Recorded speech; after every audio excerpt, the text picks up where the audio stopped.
আসসালামু আলাইকুম। আজকে দেশের নেতৃবৃন্দকে সঙ্গে নিয়ে জাতির যে গুরুত্বপূর্ণ দায়িত্ব পালন করতে আমরা এসেছি,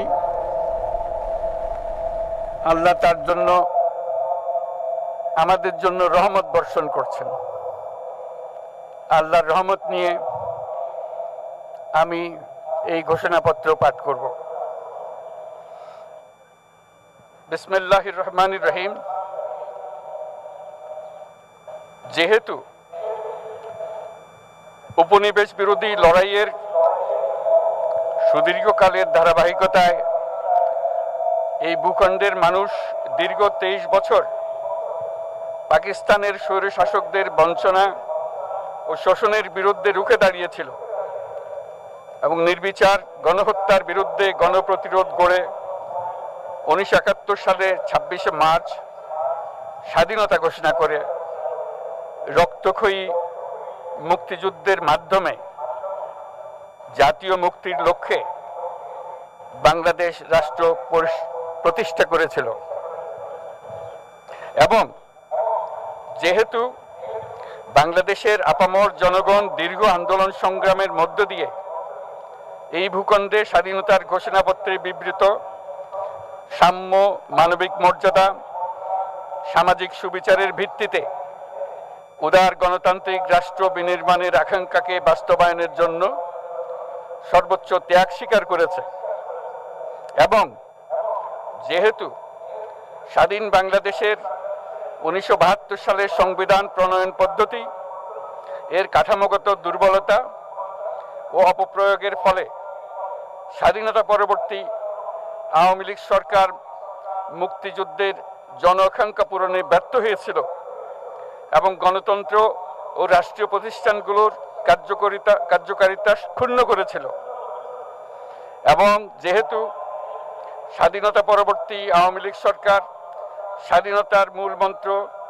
গণতান্ত্রিক শাসন ব্যবস্থার বিপরীতে বাকশাল নামে সাংবিধানিকভাবে একদলীয় শাসন ব্যবস্থা কায়েম করে এবং মত প্রকাশ ও বিচার বিভাগের স্বাধীনতা হরণ করে, যার প্রতিক্রিয়ায় 1975 সালের 7ই নভেম্বর দেশের সিপাহী জনতার ঐক্যবদ্ধ বিপ্লব সংগঠিত হয় এবং পরবর্তী সময়ে একদলীয় বাকশাল পদ্ধতির পরিবর্তে বহুদলীয় গণতন্ত্র, মত প্রকাশ ও বিচার বিভাগের স্বাধীনতা পুনঃপ্রবর্তনের পথ সুগম হয়।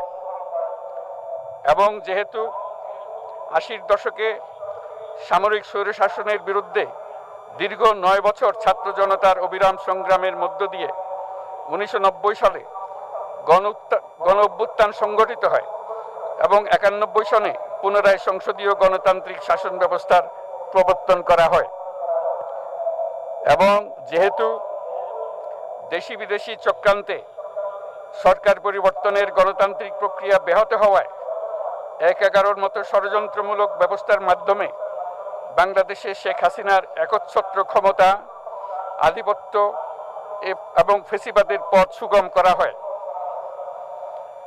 যেহেতু দীর্ঘ 16 বছরের ফেসিবাদী অগণতান্ত্রিক গণবিরোধী শাসন ব্যবস্থা কায়েমের লক্ষ্যে এবং একদলীয় রাষ্ট্র ব্যবস্থা প্রতিষ্ঠার অতি উগ্র বাসনা চরিতার্থ করার অভিপ্রায়ে সংবিধানে অবৈধ অগণতান্ত্রিক পরিবর্তন করা হয়, যার ফলে একদলীয় একচ্ছত্র ক্ষমতা ও আধিপত্য প্রতিষ্ঠার পথ সুগম হয়। এবং যেহেতু শেখ হাসিনার আওয়ামী লীগ সরকারের দুঃশাসন, গুম খুন, আইন বহির্ভূত হত্যাকাণ্ড, মত প্রকাশের স্বাধীনতা হরণ এবং একদলীয় স্বার্থে সংবিধান সংশোধন ও পরিবর্তন বাংলাদেশের সকল রাষ্ট্রীয় সাংবিধানিক প্রতিষ্ঠানসমূহকে ধ্বংস করে, এবং যেহেতু হাসিনা সরকারের আমলে তারই নেতৃত্বে একটি চরম গণবিরোধী, একতান্ত্রিক ও মানবাধিকার হরণকারী শক্তি বাংলাদেশকে একটি ফেসিবাদী, মাফিয়া এবং ব্যর্থ রাষ্ট্রের রূপ দিয়ে আন্তর্জাতিকভাবে বাংলাদেশের ভাবমূর্তি ক্ষুণ্ণ করে, এবং যেহেতু তথাকথিত উন্নয়নের নামে শেখ হাসিনার ফেসিবাদী নেতৃত্বে সীমাহীন দুর্নীতি, ব্যাংক লুট, অর্থ পাচার ও অর্থনৈতিক প্রতিষ্ঠানগুলিকে ধ্বংসের মধ্যে দিয়ে বিগত পতিত দুর্নীতিবাজ আওয়ামী লীগ সরকার বাংলাদেশ ও এর অমিত অর্থনৈতিক সম্ভাবনাকে বিপর্যস্ত করে তোলে এবং পরিবেশ, প্রাণ বৈচিত্র্য ও জলবায়ুকে বিপন্ন করে। এবং যেহেতু শেখ হাসিনার ফ্যাসিস্ট সরকারের বিরুদ্ধে রাজনৈতিক দল, ছাত্র শ্রমিক সংগঠন সহ সমাজের সর্বস্তরের জনগণ গত প্রায় 16 বছর যাবৎ নিরন্তর গণতান্ত্রিক সংগ্রাম করে জেল জুলুম, হামলা মামলা, গুম খুন ও বিচার বহির্ভূত হত্যাকাণ্ডের শিকার হয়। এবং যেহেতু বাংলাদেশে বিদেশি রাষ্ট্রের অন্যায় প্রভুত্ব, শোষণ ও খবরদারিত্বের বিরুদ্ধে এদেশের মানুষের ন্যায়সঙ্গত আন্দোলনকে বহিঃশক্তির তাবেদার আওয়ামী লীগ সরকার নিষ্ঠুর শক্তি প্রয়োগের মাধ্যমে দমন করে। এবং যেহেতু অবৈধভাবে ক্ষমতা অব্যাহত রাখতে আওয়ামী লীগ সরকার 3টি প্রহসনের নির্বাচনে এর জাতীয় সংসদ নির্বাচন এদেশের মানুষকে ভোটাধিকার ও প্রতিনিধিত্ব থেকে বঞ্চিত করে। যেহেতু আওয়ামী লীগ আমলে ভিন্ন মতের রাজনৈতিক নেতাকর্মী, শিক্ষার্থী, তরুণদের নিষ্ঠুরভাবে নির্যাতন করা হয় এবং সরকারি চাকুরিতে একচেটিয়া দলীয় নিয়োগ এবং কোটাভিত্তিক বৈষম্যের কারণে ছাত্র, চাকুরি প্রার্থী, নাগরিকদের মধ্যে চরম ক্ষোভের জন্ম হয়। এবং যেহেতু বিরোধী রাজনৈতিক দল সংগঠনের উপর চরম নিপীড়নের ফলে দীর্ঘদিন ধরে জনরোষের সৃষ্টি হয় এবং জনগণ সকল বৈধ প্রক্রিয়া অবলম্বন করে ফ্যাসিবাদ বিরোধী লড়াই চালিয়ে যায়। এবং যেহেতু সরকারি চাকরিতে বৈষম্যমূলক কোটা ব্যবস্থা বিলোপ ও দুর্নীতি প্রতিরোধে বৈষম্য বিরোধী ছাত্র আন্দোলন চলাকালে আওয়ামী লীগ সরকার কর্তৃক ব্যাপক দমন পীড়ন, বর্বর অত্যাচার, মানবতা বিরোধী হত্যাকাণ্ড চালানো হয়, যার ফলে সারা দেশে দলমত নির্বিশেষে ছাত্র জনতার উত্তাল গণবিক্ষোভ গণ অভ্যুত্থানের রূপ নেয়। এবং যেহেতু ফ্যাসিস্ট শক্তির বিরুদ্ধে অদম্য ছাত্র জনতার অভ্যুত্থানে রাজনৈতিক দল, ধর্মীয়, সামাজিক, সাংস্কৃতিক, পেশাজীবী, নারী ও শ্রমিক সংগঠনসমূহ সমাজের সকল স্তরের মানুষ যোগদান করে এবং আওয়ামী ফ্যাসিবাদী বাহিনী রাজপথে নারী, শিশু সহ প্রায় 1000 মানুষকে নির্বিচারে হত্যা করে, অগণিত মানুষ পঙ্গুত্ব, অন্ধত্ব বরণ করে। আন্দোলনের চূড়ান্ত পর্যায়ে সামরিক বাহিনীর সদস্যগণ জনগণের গণতান্ত্রিক লড়াইকে সমর্থন প্রদান করে। এবং যেহেতু অবৈধ শেখ হাসিনা সরকার পতন, ফ্যাসিবাদী ব্যবস্থার বিলোপ এবং নতুন রাজনৈতিক বন্দোবস্তের লক্ষ্যে বৈষম্য বিরোধী ছাত্র আন্দোলনের ডাকে জনগণ অসহযোগ আন্দোলন শুরু করে, পরবর্তী সময়ে 5ই আগস্ট ঢাকা অভিমুখে লং মার্চ পরিচালনা করে এবং ফ্যাসিবাদ বিরোধী আন্দোলনরত সকল রাজনৈতিক দল, ছাত্র জনতা তথা সর্বস্তরের সকল শ্রেণীর, পেশার, আপামর জনসাধারণ তীব্র আন্দোলনের চূড়ান্ত পর্যায়ে গণভবনমুখী জনতার উত্তাল যাত্রার মুখে ফ্যাসিস্ট হাসিনা 5ই আগস্ট 2024 তারিখে পদত্যাগ করে দেশ ছেড়ে পালিয়ে যেতে বাধ্য হয়। এবং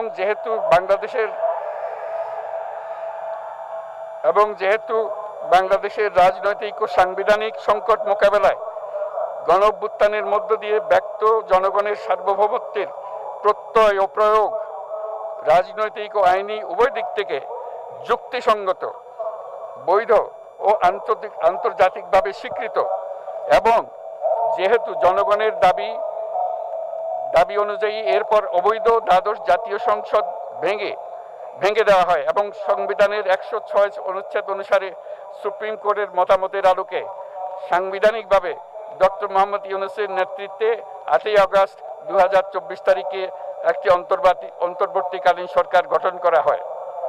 এবং যেহেতু বাংলাদেশের সর্বস্তরের জনগণের ফ্যাসিবাদ বিরোধী তীব্র আকাঙ্ক্ষা এবং ছাত্র জনতার অভ্যুত্থানের মধ্য দিয়ে ফ্যাসিবাদ, বৈষম্য, দুর্নীতিমুক্ত সমাজ ও রাষ্ট্র বিনির্মাণের অভিপ্রায় প্রকাশিত হয়, সেই হেতু বাংলাদেশের জনগণ সুশাসন ও সুষ্ঠু নির্বাচন, ফ্যাসিবাদী শাসনের পুনরাবৃত্তি রোধ, আইনের শাসন, অর্থনৈতিক ও সামাজিক ন্যায় বিচার নিশ্চিত করার লক্ষ্যে নিয়মতান্ত্রিক উপায়ে বিদ্যমান সংবিধান ও সকল রাষ্ট্রীয় সাংবিধানিক প্রতিষ্ঠানের গণতান্ত্রিক সংস্কার সাধনের অভিপ্রায় ব্যক্ত করে। এবং সেহেতু বাংলাদেশের জনগণ বিগত 16 বছরের দীর্ঘ ফেসিবাদ বিরোধী আন্দোলন সংগ্রামকালে এবং 2024 সালের জুলাই গণঅভ্যুত্থানকালীন সময়ে ফ্যাসিস্ট আওয়ামী লীগ সরকার কর্তৃক সংগঠিত গুম খুন, হত্যা, গণহত্যা, মানবাধিকার বিরোধী অপরাধ ও সকল ধরনের নির্যাতন, নিপীড়ন ও রাষ্ট্রীয় সম্পত্তি লুণ্ঠনের অপরাধ সমূহের দ্রুত উপযুক্ত বিচারের দৃঢ় অভিপ্রায় ব্যক্ত করছে। সেহেতু বাংলাদেশের জনগণ জুলাই জনগণের সকল শহীদদের জাতীয় বীর হিসেবে ঘোষণা করে শহীদদের পরিবার, আহত যোদ্ধা এবং আন্দোলনকারী ছাত্র জনতাকে প্রয়োজনীয় সকল আইনি সুরক্ষা দেওয়ার অভিপ্রায় ব্যক্ত করেছে। এবং সেহেতু বাংলাদেশের জনগণ যুক্তিসঙ্গত সময়ে আয়োজিতব্য অবাধ ও সুষ্ঠু ও নিরপেক্ষ একটি নির্বাচনের মাধ্যমে গঠিত জাতীয় সংসদে প্রতিশ্রুত প্রয়োজনীয় সাংবিধানিক সংস্কারের মাধ্যমে দেশের মানুষের প্রত্যাশা, বিশেষত তরুণ প্রজন্মের আকাঙ্ক্ষা অনুযায়ী আইনের শাসন ও মানবাধিকার, দুর্নীতি, শোষণমুক্ত, বৈষম্যহীন ও মূল্যবোধ সম্পন্ন সমাজ এবং গণতান্ত্রিক রাষ্ট্র ব্যবস্থা প্রতিষ্ঠার অভিপ্রায় ব্যক্ত করেছে। এবং সেহেতু বাংলাদেশের জনগণ এই প্রত্যাশা ব্যক্ত করছে যে একটি পরিবেশ ও জলবায়ু সহিষ্ণু, অন্তর্ভুক্তিমূলক, টেকসই উন্নয়ন কৌশলের মাধ্যমে বর্তমান ও ভবিষ্যৎ প্রজন্মের অধিকার সংরক্ষিত হবে। এবং সেহেতু বাংলাদেশের জনগণ এই অভিপ্রায় ব্যক্ত করছে যে ছাত্র গণঅভ্যুত্থানের 2024-এর উপযুক্ত রাষ্ট্রীয় সাংবিধানিক স্বীকৃতি প্রদান করা হবে এবং পরবর্তী নির্বাচনে নির্বাচিত সরকারের সংস্কারকৃত সংবিধানের তফসিলে এই ঘোষণাপত্র সন্নিবেশিত করা হবে। এবং 5 আগস্ট 2024 সালে গণঅভ্যুত্থানে বিজয়ী বাংলাদেশের জনগণের আকাঙ্ক্ষার প্রতিফলন হিসেবে এই ঘোষণা প্রণয়ন করা হলো। জাতির সার্বিক মঙ্গল কামনা করে আমি জুলাই ঘোষণাপত্র আপনাদের সবার সামনে উত্থাপন করলাম।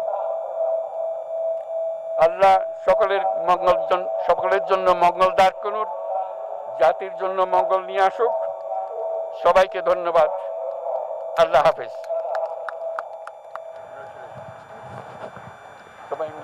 সম্মানিত সুধীবৃন্দ, ঐতিহাসিক জুলাই ঘোষণাপত্র পাঠ শেষ হলো। রাজনৈতিক নেতৃবৃন্দ সহ উপস্থিত সকলকে আন্তরিক ধন্যবাদ। মাননীয় প্রধান উপদেষ্টা অনুষ্ঠান স্থল ত্যাগ না করা পর্যন্ত সকল সম্মানিত অতিথিকে স্ব আসনে উপবিষ্ট থাকার জন্য সবিনয় অনুরোধ জানাচ্ছি। সুধীমণ্ডলী, এবারে আমরা পুনরায় ফিরে যাচ্ছি মানিক মিয়া অ্যাভিনিউতে আজকের দিনব্যাপী সাংস্কৃতিক অনুষ্ঠানমালা ও সন্ধ্যায় আকর্ষণীয় ড্রোনের মাধ্যমে নতুন বাংলাদেশের গল্প বলায়। দেশের সকল নাগরিকের সুস্বাস্থ্য কামনা করছি। সবাইকে ধন্যবাদ। অসংখ্য ধন্যবাদ জানাচ্ছি। আমরা এতক্ষণ সরাসরি যুক্ত ছিলাম, শুনেছি আপনাদের যে কাঙ্ক্ষিত জুলাই সনদ ত্যাগ না করা পর্যন্ত সকল সম্মানিত অতিথিবৃন্দকে নিজ নিজ আসনে উপবিষ্ট থাকার জন্য অনুরোধ জানাচ্ছি। All of you are requested to kindly keep yourself in your seats until the departure of the Honorable Chief Advisor.